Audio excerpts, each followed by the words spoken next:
नमस्कार दोस्तों, आज मैं आपको सुनाऊंगा इसका कर्जा कौन देगा। ये कहानी आपका दिल छू लेगी। बहुत पुराने समय की बात है। एक गांव में एक भले आदमी गंगाराम का देहांत हो गया था। तो जैसे उस आदमी के परिवार वाले उस अर्थी को शमशान ले जाने लगे, तभी अचानक एक मोटे ताजिर सेठ ने उस अर्थी का एक पांव पकड़ लिया और बोला कि मरने वाले इस गंगाराम से मैं 2 लाख रुपए कर्जा मांगता हूँ, इसलिए पहले मुझे मेरे पैसे दे दो, तभी मैं इसकी अर्थी को शमशान ले जाने दूंगा। अब तमाम लोग तमाशा देख रहे थे। तभी उनके तीनों बेटों ने कहा कि हम तुम्हारा कर्जा नहीं देंगे। पिताजी का कर्जा पिताजी जाने, और वैसे भी अब वो तो इस दुनिया में ही नहीं है। अगर तुम्हें इनकी अर्थी ले जानी है तो ले जाओ। ये सुनकर पूरा गांव गंगाराम के तीनों बेटों पर थू थू कर रहा था। अब गंगाराम के तीनों बेटे उस कर्जे को देने से पीछे हट गए। तभी गंगाराम के भाइयों ने भी कह दिया कि जब बेटे कर्जा नहीं दे सकते तो हम क्यों किसी का कर्जा भरें। अब गंगाराम की अर्थी को वहाँ रुके हुए बहुत देर हो गई थी। तभी ये बात गंगाराम की इकलौती बेटी तक पहुँच गई। तो वो भागी भागी अपने पिताजी की अर्थी तक पहुँची। तभी उसने देखा कि उसके पिता की अर्थी का एक पाँव किसी बड़े सेठ ने पकड़ रखा था।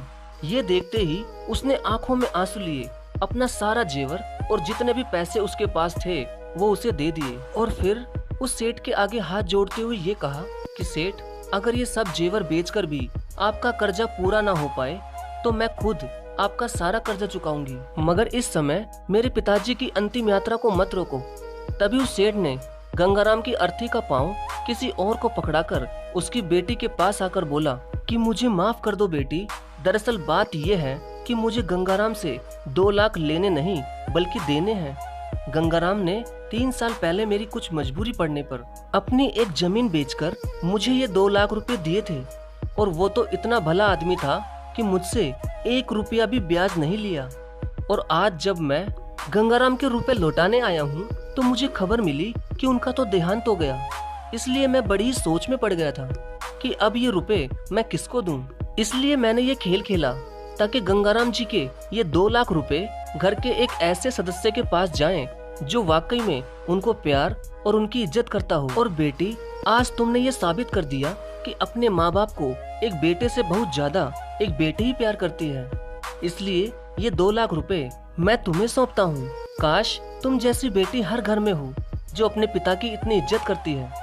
ये सब देखकर गंगाराम के बेटे और भाई का सिर शर्म से नीचे झुक गया।